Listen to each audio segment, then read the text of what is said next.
动作一，松右胯，当走后弧，重心左移，右手逆缠按掌，左手顺缠顺势上捧，同时摆右脚脚尖。2，移动重心，领左膝，顺势上提。好，3，对拉开步，左脚脚后跟先落地，开步方向左斜前方45度，左手合于身前中线，右手合于右膝上方。松右胯，欲左先右。4，两手由掌变拳，当走后弧，左手逆缠螺旋提腕，右手随身法螺旋向中线前方小腹丹田齐平，摘拳下冲。左手合于左肩，右手合于小腹丹田前方。好，背后展示。前趟奥步，变基地锤。1，坐胯摆脚，左手顺缠上捧，右手逆缠按掌。2，移动重心，领左膝，顺势上提。3，左斜前方开步。4，由掌变拳，松右胯，欲左先右。5，当走后弧，左逆右顺，螺旋放松，冲拳下沉。好，回正。基地锤的这个动作呢，其实非常简单。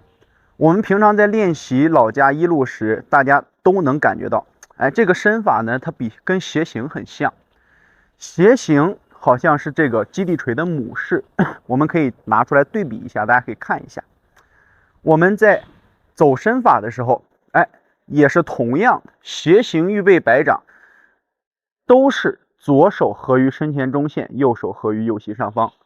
通过右胯的松沉，带出来欲左先右，左手与右手形成螺旋相合，然后抱手螺旋按掌，这是斜形的动作。那么在基地锤当中呢，它两者之间是统一性。我们在预备定式时，手和身法与斜形当中合的是相同的。大家可以在练习基地锤的时候做几个斜形，去找找预备身法。同时，当我们松右胯的时候，两者动作之间出现变化，那就是由掌变拳由掌变拳。我们在身法螺旋的过程里面，两手顺势随身法的右转，螺旋由掌变拳。这个时候，两手在顺逆缠的过程当中，左手逆缠，右手顺缠，在顺逆缠的过程里面，形成了两拳微微相合的动作，拳心相照。随后再随当走后弧，重心左移的过程，走出来那种类似于斜中预正，但它并没有，因为它走当走后弧的时候，身体没有向下倾，没有向下压，没有产生这种螺旋的相合劲，所以在走动的过程里面，它就像斜形一样，当走后弧还是一样的运化身法，但是在螺旋的过程当中，它更多的是接近于身法中正的螺旋下沉。那走出来这个动作以后，很多同学喜欢把基地锤做一个错误的外形。这个错误外形在哪呢？我们从这个方向看一下，就是很多同学做斜形，包括基地锤的时候，习惯了往下方螺旋发劲儿，所以在冲右拳时，过度的把右拳向自己的当胯下方去进行一个直直的下摘拳，这个动作就破坏了原有的身法螺旋当中所给出的螺旋劲儿。你看，如果我们完全是通过当胯下沉摘出来的拳，你更像是在向地上走劲儿。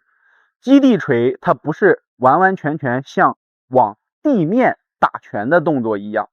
而是通过身法的螺旋，既能体现出来右拳蓄势待发，螺旋而冲的过程，又能体现出来当胯随螺旋的过程当中一点一点不断下沉的过程。所以右拳不能直接丢掉身法螺旋，直接产生下摘拳，这样子的话就容易让大家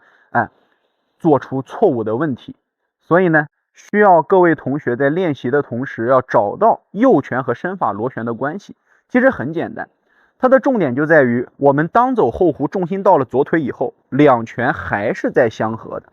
那么左手的螺旋它是随左胯的放松折叠螺旋下沉，左手慢慢自然领手上提，产生了由下并且伴随螺旋的身法转动，手非常放松的像轮臂一样走，领出来的左手。右拳呢，它就更像是随着身法的螺旋，本来是向前向下冲拳，然后随着当胯的一个下沉折叠，把这个力又回到了咱们的身法的中线前方。所以这个过程里面，大家想要走好，其实很简单，只要遵循身法螺旋带动稍节的即可，不用刻意的为了去表现身法而去把屁股做很低，把拳头栽得很低，这样反而不对啊。这是它的大概的几个细节。那其中比较重要的是身法螺旋的位置，那再一个就是我们手臂定势时身法需要保持的这个中正，还有我们这个手和身法的方向。我们从正面看，现在有很多同学在理解击地锤的时候，认为是左手向上格挡右手向下冲拳去进攻地面的那个人就是说乘胜追击把人打躺了，还得再给人脸上补一拳不是这样理解的，而是说我们的击地锤它有什么？有螺旋。有螺旋以后，太极拳当中很多动作里面讲解的都是引进落空，或者是上引下进，再或者是说这个转背为顺。所以身法的螺旋就将我们的左手形成了一种向上领手腕、领拳腕自然上提的过程。它突出的力点应该在我们的手臂外部像是一个螺旋上蓬的身法。到这儿之后，如果我们刻意的再把左拳往上去拧，是不是就挑肩架肘了看着好像样式很好看，但实际上是挑肩架肘的僵力和着力。我们只需要非常放松的随着身法螺旋领腕，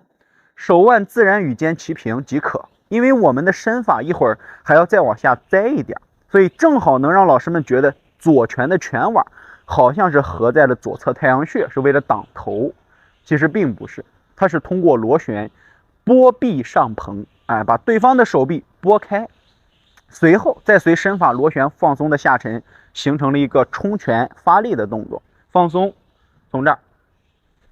儿类似于一种发力的动作。所以大家在练习击地锤的时候就要切记，不要把左手当做是一种那种跟人硬碰硬，去人家向下砸你拿手向上格挡。他拿手砸还好，那万一人家拿棍子呢？是不是？你还去拿手格挡，这就完全不理智了。所以大家在做击地锤的时候，要分析和理解太极拳当中的拳论和规律，尽量选用身法螺旋，通过缠丝的方式来把自己的身法给它做出来，并且形成劲力的节节贯穿。